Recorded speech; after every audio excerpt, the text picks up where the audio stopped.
Financial Modeling, Topic 16, Options and Volatility, Section 3, Compute and Understand Volatility Term Structure and Time Skew.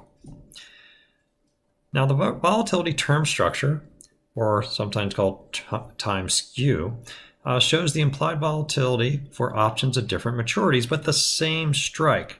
So we're looking at, say, a 1150 strike call or put on Google, except we're looking at, say, the January contract or the June or the September or December contracts. Now, when you graph the volatilities, you tend to find upward sloping, downward sloping, and sometimes completely flat curves. When the volatility term structure tends to be upward sloping when the short dated volatilities are at historically low levels.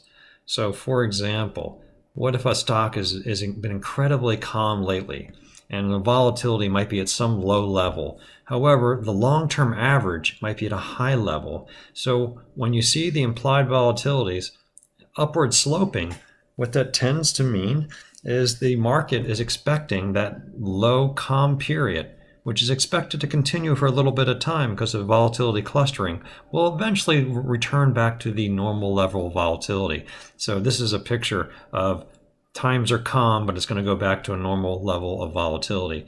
On the other hand, if the volatility term structure tends to be downward sloping, that means that maybe recently has been turbulent times for this stock, but the long-term average volatility is maybe down here. So what we might find is a downward sloping volatility. So this return of mean reversion of volatility has been found in lots of research. And so traders are using that information that if volatility is above the long-term average, I expect it to fall. Therefore, I'm going to price options accordingly. This is yet another strike against the Black-Scholes assumptions of constant volatility. And if I were to graph, say, 1150 strike options for Google, and I look at the same option, call or put, and I calculated these implied volatilities on this day and graphed them, I got kind of an interesting graph.